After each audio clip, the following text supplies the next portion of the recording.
only in hopes I will have time to get them both done. I think the first one is the shorter one, though.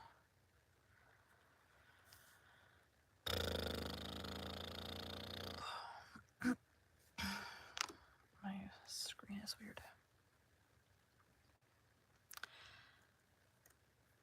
Today we'll be continuing Little Men by Louisa May Alcott. Chapter 9, Daisy's Ball. Mrs. Shakespeare Smith would like to have Mr. John Brooke, Mr. Thomas Bangs, and Mr. Nathaniel Blake to come to her ball at 3 o'clock today. P.S. Nat must bring his fiddle so we can dance, and all the boys must be good or they cannot have any of the nice things we have cooked. This elegant invitation would, I fear, have been declined, but for the hint given in the last line of the postscript. Tommy, I don't know what's going on with my eyelashes. They feel like they're stuck together. I have a work meeting today. I gotta, once I finish narrating, do my makeup and change my shirt and stuff. Ugh. Come up and have a go at him. Keep forgetting about this meeting, though. Like yesterday, didn't remember anything about it at all. It got planned like a week or two ago, but I'm not the one who planned it. I was just asked what day would work good, so I told. But yesterday, it was Tuesday for me, day after Labor Day. And so I was going through all of my emails to make sure there wasn't something from last week that I had missed, and I came across the one of what restaurant are we going to, which we had narrowed it down to 2 places, but the day before the meeting, it was not set on a place yet. So I'm like, hey guys, where am I driving to tomorrow? So I gotta leave. Husband has to leave his work a little bit early so he can watch the Munchkin. We have an 8-year-old daughter. And I'd rather not have to drive her to her grandparents and then drive the opposite direction to go to where we're having dinner. So he's gonna come get off work a little bit early to watch her. And then I gotta go do that. The last meeting I had with this company, though, we went really, really long. So I'm hoping that's not the case today, but we'll see. Let's keep going. They've been cooking lots of goodies. I smelt 'em. Let's go, said Tommy. Timmy. Let's go. He must have. We needn't stay after the feast, you know, added Demi. I never went to a ball. What do you have to do? Asked Nat. Oh, we just play be men and sit round stiff and stupid like grown-up folks and dance to please the girls. Then we eat up everything and come away as soon as we can. I think I could do that, said Nat, after considering Tommy's description for a minute. I'll write and say we'll come. And Demi dispatched the following gentlemanly reply. We will all come. Please have lots to eat. J.B. Esquire. Great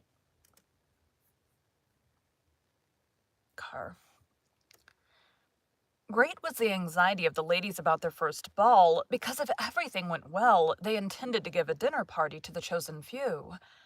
Aunt Jo, need to check her voice. Daisy. I hope. Aunt Jo likes to have the boys play with us if they're not rough, so we must make them like our balls, and then we will do them good, said Daisy. Then they will do them good. So we must make them like our balls, then they will do them good, said Daisy with her maternal air as she set the table and surveyed the store of refreshments with an anxious eye.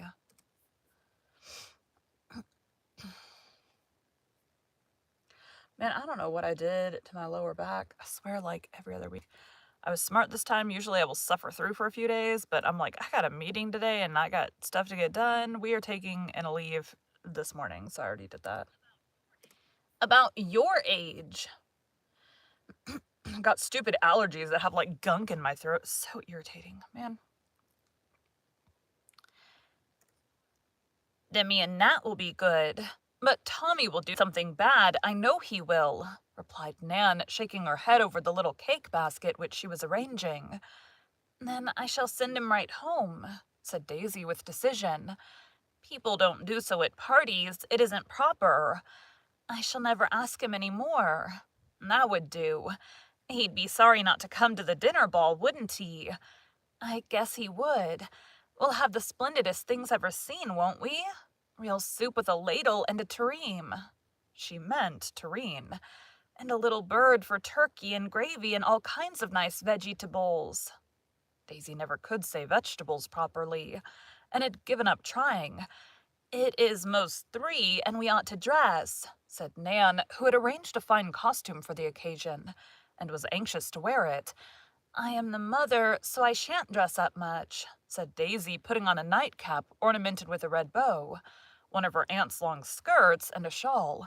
A pair of spectacles and large pocket handkerchief completed her toilette. Toilette. How do you actually say that? Because I feel like I say it different ways every time.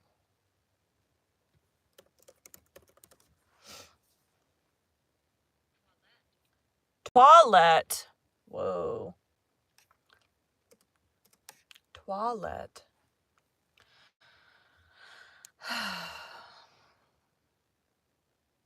Where did it go? And a large pocket. And a large pocket handkerchief completed her toilette, making a plump, rosy little matron of her. Nan had a wreath of artificial flowers, a pair of old pink slippers, a yellow scarf, a green muslin skirt, and a fan made of feathers from the duster. Also, as a last touch of elegance, a smelling bottle without any smell in it. I am the daughter, so I rig up a good deal, and I must sing and dance and talk more than you do. The mothers only get the tea and be proper, you know. A sudden, very loud knock caused Miss Slith. A sudden stomach. A sudden, very loud knock caused Miss Smith to fly into a chair and fan herself violently, while her mamma sat bolt upright on the sofa and tried to look quite calm and proper. Little Bess, who was on a visit, acted the part of maid, and opened the door, saying with a smile, "Bess? Has Bess talked? Bess?"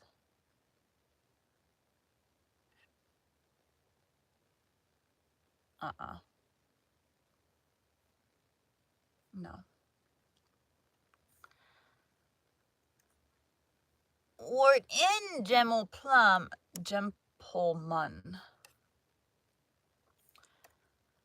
Wart in, gentleman. It's all wetty."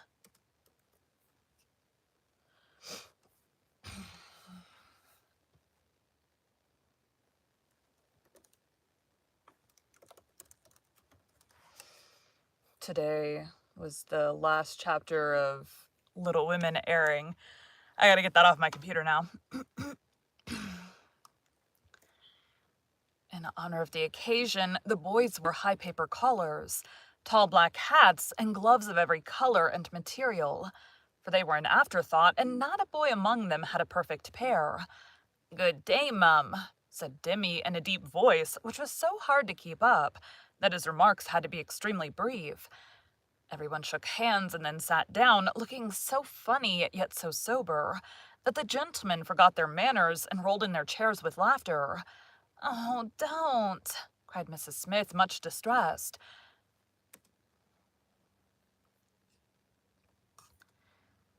"You can't ever come again if you act so," added Miss Smith, rapping Mr. Bangs with her bottle because he laughed loudest. Bangs. Tommy. It's Tommy Bangs, yeah.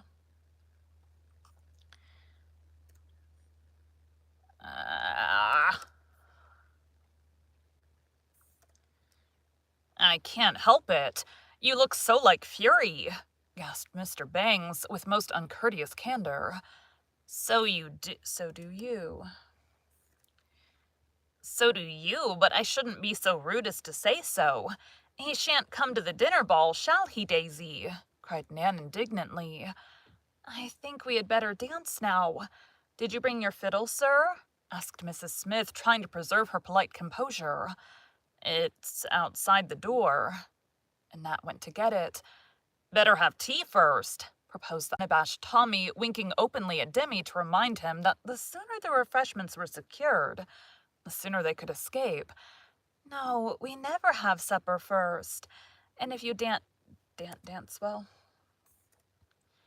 And if you don't dance well, you won't have any supper at all. Not one bit, sir," said Mrs. Smith, so sternly that her wild guests saw she was not to be trifled with, and grew overwhelmingly civil all at once.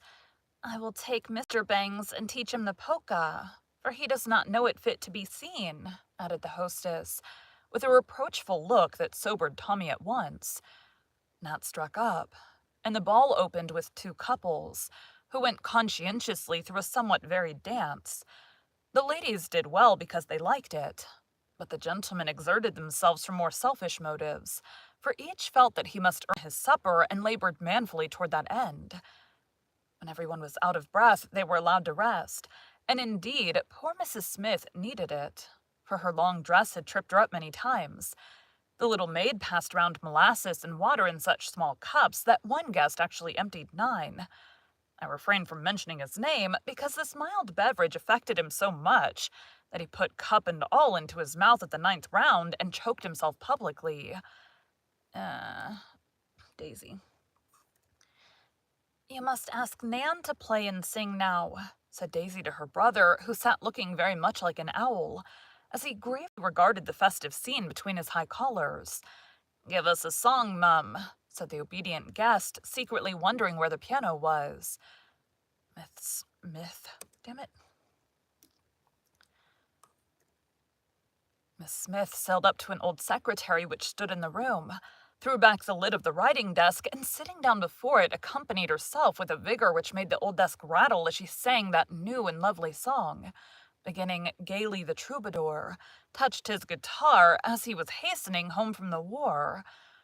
The gentlemen applauded so enthusiastically that she gave them Bounding Billows, Little Bo Peep, and other gems of song, till they were obliged to hint that they had had enough. Grateful for the praises bestowed upon her daughter, Mrs. Smith graciously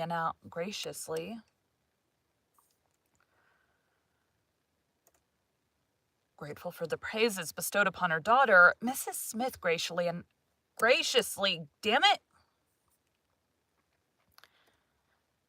Grateful for the praises bestowed upon her daughter, Mrs. Smith graciously announced, "Now we will have tea. Sit down carefully and don't grab." It was beautiful to see the air of pride with which the good lady did the honors of her table, and the calmness with which she bore the little mishaps that occurred. The best pie flew wildly on the floor when she tried to cut it with a very dull knife. The bread and butter vanished with a rapidity calculated to dismay a housekeeper's soul. And worst of all, the custards were so soft that they had to be drunk up, instead of being eaten elegantly with the new tin spoons. I grieved to state that Miss Smith squabbled with the maid for the best jumble, which caused Bess to toss the whole dish into the air and burst out crying amid a rain of falling cakes. She was comforted by a seat at the table and the sugar bowl to empty. But during this flurry, a large plate of patties was mysteriously lost, and could not be found. They were the chief ornament of the feast, and Mrs. Smith was indignant at the loss, for she had made them herself, and they were beautiful to behold. I put it to any lady if it was not hard to have 12 delicious patties, made of flour, salt, and water, with a large raisin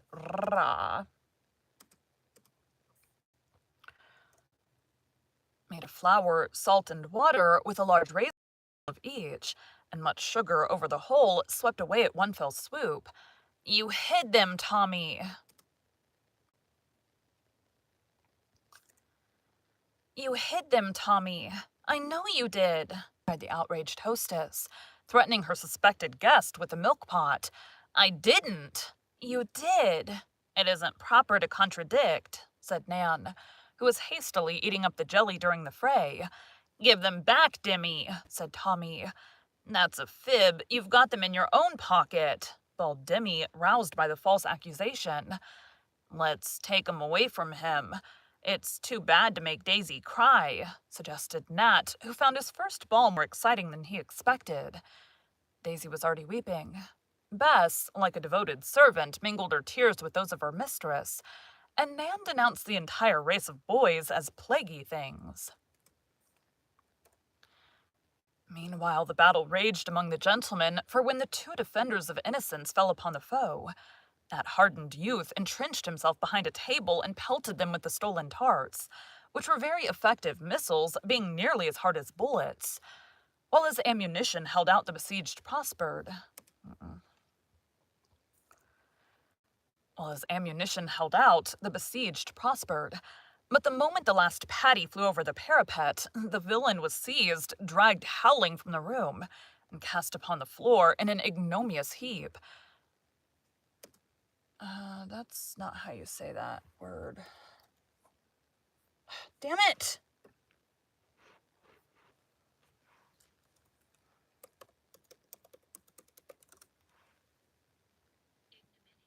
Ignominious. Ignominious. And cast upon the hall floor in an ignominious heap. The conquerors then returned flushed with victory, and while Demi consoled poor Mrs. Smith, Nat and Nan collected the scattered tarts, replaced each raisin in its proper bed, and rearranged the dish so that it looked...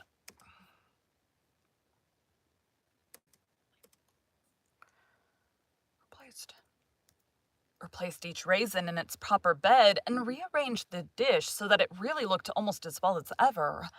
But their glory had departed, for the sugar was gone, and no one cared to eat them after the insult offered to them.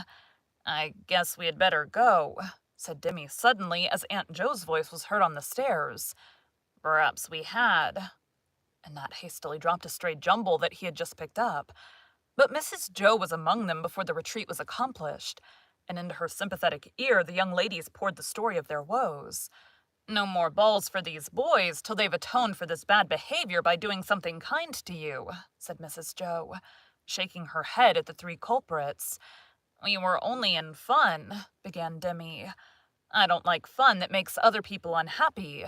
I am disappointed in you, Demi, for I hoped you would never learn to tease Daisy, such a kind little sister she is to you. Boys always tease their sisters. Tom says so," muttered Demi. "I don't intend that my boys shall, and I must send Daisy home if you cannot play happily together," said Aunt Joe soberly. At this awful threat, Demi sidled up to his sister, and Daisy hastily dried her tears, for to be separated was the worst misfortune that could happen to the twins. "Nat was bad, too, and Tommy was baddest of all," observed Nan, fearing that two of the sinners would not get their fair share of punishment. "I'm sorry," said Nat, much ashamed. "I ain't," bawled Tommy through the keyhole where he was listening with all his might. Mrs. Joe wanted very much to laugh, but kept her countenance, and said impressively as she pointed to the door, "You can go, boys. But remember you are not to speak to or play with the little girls till I give you leave. You don't deserve the pleasure, so I forbid it." The ill-mannered young gentleman hastily retired, to be received outside with derision and scorn by the unrepentant Bangs, who would not associate with them for at least 15 minutes. Daisy was soon consoled for the failure of her ball, but lamented the edict that parted her from her brother, and mourned over his shortcomings in her tender little heart. Nan rather enjoyed the trouble, and went about turning up her pug nose at the three, especially Tommy, who pretended not to care, and loudly proclaimed his satisfaction at being rid of those stupid girls. But in his secret soul, he soon repented of the rash act that caused this banishment from the society he loved, and every hour of separation taught him the value of the stupid girls. The others gave in very soon, and longed to be friends, for now there was no Daisy to pet and cook for them, no Nan to amuse and doctor them, and worst of all, no Mrs. Joe to make home life pleasant and life easy for them. To their great affliction, Mrs. Joe seemed to consider herself one of the offended girls, for she hardly spoke to the outcasts, looked as if she did not see them when she passed, and was always too busy now to attend to their requests. This sudden and entire exile from favor cast a gloom over their souls, for when Mother Bear deserted them, their sun had set at noonday, as it were, and they had no refuge left. This unnatural state of things actually lasted for 3 days. Then they could bear it no longer, and fearing that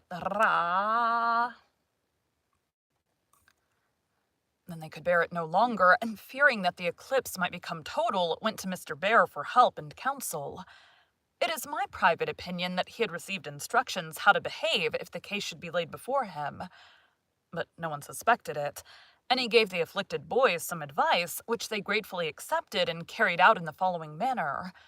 Secluding themselves in the garret, they devoted several play hours to the manufacture of some mysterious machine, which took so much pace that Asia grumbled, and the little girls wondered mightily. Nan nearly got her inquisitive nose pinched in the door, trying to see what was going on, and Daisy sat about openly lamenting that they could not all play nicely together, and not have any dreadful secrets. Wednesday afternoon was fine, and after a good deal of consultation about wind and weather, Nat and Tommy went off, bearing an immense flat parcel hidden under many newspapers. Nan nearly died with suppressed curiosity. Daisy nearly cried with vexation, and both quite trembled with interest when Demi marched into Mrs. Bear's room, hat in hand, and said in the politest tone possible to a mortal boy of his years, "Please, Aunt Jo, would you and the girls come out to a surprise party we've made for you? Do, it's a very nice one." "Thank you. We will come with pleasure. Only I must take Teddy with me," replied Mrs. Bear with a smile that cheered Demi like sunshine after rain. We'd like to have him.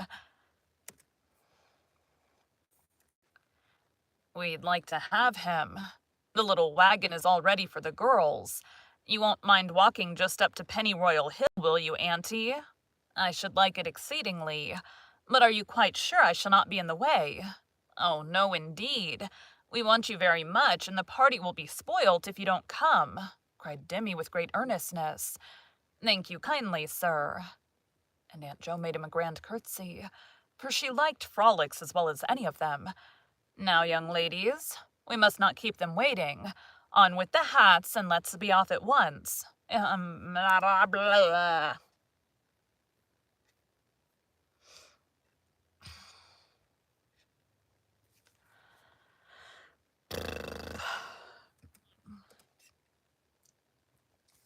On with the hats. On with the hats, and let us be off at once. I'm all impatience to know what the surprise is." As Mrs. Bear spoke, everyone bustled about, and in 5 minutes the 3 little girls and Teddy were packed into the clothes basket, as they called the wicker wagon which Toby drew. Demi walked at the head of the procession, and Mrs. Jo brought up the rear, escorted by Kit. It was a most imposing party, I assure you, for Toby had a red feather duster in his head. 2 remarkable flags waved over the carriage. Kit had a blue bow on his neck, which nearly drove him wild. Demi wore a nosegay of dandelions in his buttonhole, and Mrs. Jo carried the queer Japanese umbrella in honor of the occasion. The girls had little flutters of excitement all the way, and Teddy was so charmed with the drive that he kept dropping his hat overboard, and when it was taken from him he prepared to tumble out himself, evidently feeling that it behooved him to do something for the amusement of the party. My stomach. When they came to the hill, nothing was to be seen but the grass blowing in the wind, as the fairy books say, and the children looked disappointed. But Demi said in his most impressive manner, "Now you all get out and stand still, and the surprise party with come in," with which remark he retired behind a rock, over which heads had been bobbing at intervals for the last half hour. A short pause of intense suspense, and then Nat, Demi, and Tommy marched forth, each bearing a new kite, which they presented to the 3 young ladies. Shrieks of delight arose, but were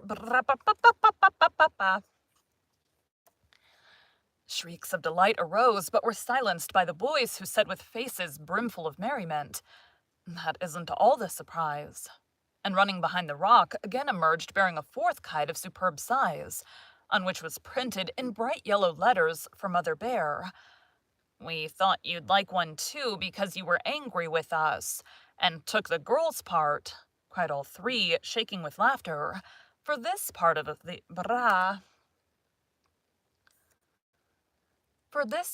affair evidently was a surprise to Mrs. Jo. She clapped her hands and joined in the laugh, looking thoroughly tickled at the joke. "Now, boys, that is regularly splendid. Who did think of it?" she asked, receiving the monster kite with as much pleasure as the little girls did theirs. "Uncle Fritz proposed it when we planned to make the others. He said you'd like it, so we made a bouncer," answered Demi, beaming with satisfaction at the success of the plot. "Uncle Fritz knows what I like. Yes, these are magnificent kites, and we were wishing we had some the other day when you were flying yours. Weren't we, girls? That's why we made them for you," cried Tommy, standing on his head as the most appropriate way of expressing his emotions. "Let us fly them," said energetic Nan. "I don't know how," began Daisy. "We'll show you, we want to," cried all the boys in a burst of devotion, as Demi took Daisy's, Tommy Nan's, and Nat, with difficulty, persuaded Bess to let go of her little blue one. "Auntie, if you'll wait a minute, we'll pitch yours for you," said Demi, feeling that Mrs. Bear's favor must not be lost again by any neglect of theirs. "Bless your buttons, dear, I know all about it. And here is a boy who will toss up for me," added Mrs. Joe as the professor peeped over the rock with a face full of fun. He came out at once, tossed up the big kite, and Mrs. Joe ran off with it in fine style, while the children stood and enjoyed the spectacle. One by one, all the kites went up and floated far overhead like gay birds, balancing themselves on the fresh breeze that blew steadily over the hill. Such a merry time as they had, running and shouting, sending up the kites or pulling them down, watching their antics in the air and feeling them tug at the string like live creatures trying to escape. Nan was quite wild with the fun. Daisy thought the new play nearly as interesting as dolls, and little Bess was so fond of her boot tight that she would only let it go on very short flights, preferring to hold it in her lap and look at the remarkable pictures painted on it by Tommy's dashing brush. Mrs. Joe enjoyed hers immensely, and it acted as if... Mrs. Joe enjoyed hers immensely, and it acted as if it knew who owned it, for it came tumbling down head first when least expected, caught on trees, nearly pitched into the river, and finally darted away to such a height that it looked a mere speck among the clouds. By and by, everyone got tired, and fastening the kite strings to trees and fences, all sat down to rest except Mr. Bear, who went off to look at the cows with Teddy on his shoulder. Did you ever have such a good time as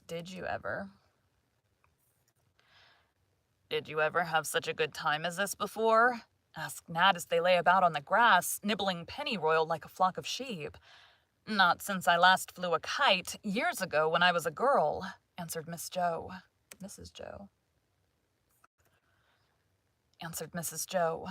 "I'd like to have known you when you were a girl. You must have been so jolly," said Nat. "I was a naughty little girl, I'm sorry to say." "I like naughty little girls," observed Tommy, looking at Nan, who made a frightful grimace at him in return for the compliment. "Why don't I remember you then, Auntie? Was I too young?" asked Demi. "Rather, dear. I suppose my memory hadn't come then. Grandpa says that different parts of the mind unfold as we grow up, and the memory part of my mind hadn't unfolded when you were little, so I can't remember how you looked. "So I can't remember how you looked," explained Demi. "Now, little Socrates, you had better keep that question for Grandpa. It is beyond me," said Aunt Joe, putting on the extinguisher. "Well, I will. He knows about those things, and you don't," returned Demi, feeling that on the whole, kites were better adapted to the comprehension of the present company. "Tell about the last time you flew a kite," said Nat, for Mrs. Joe had laughed as she spoke of it, and he thought it might be interesting. "Oh, it was only rather funny, for I was a great girl of 15 and was ashamed to be seen at such a play. So Uncle Teddy and I privately made our kites and stole away to fly them. We had a capital time and were resting as we are now, when suddenly we heard voices and saw a party of young ladies and gentlemen coming back from a picnic. Teddy did not mind, though he was rather a large boy to be playing with a kite, but I was in a great flurry, for I knew I should be sadly laughed at, and never hear the last of it, because my wild ways amused the neighbors as much as Nan's do us. 'What shall I do?' I whispered to Teddy. Mm-mm. What shall I do? I whispered to Teddy as the voices drew nearer and nearer. I'll show you, he said, and whipping out his knife, he cut the strings. Away flew the kites, and when the people came up, we were picking flowers as properly as you please. They never suspected us, and we had a grand laugh over our narrow escape. Were the kites lost, Auntie? Asked Daisy. Quite lost, but I did not care, for I made up my mind that it would be best to wait till I was an old lady before I played with kites again. And you see, I have waited, said Mrs. Joe, beginning to pull in the big kite, for it was getting late. Must we go now? I must, or you won't have any supper. And that sort of surprise party would not suit you, I think, my chickens. Hasn't our party been a nice one? Asked Tommy complacently. Splendid, answered everyone. Do you know why? It is because your guests have behaved themselves and tried to make every...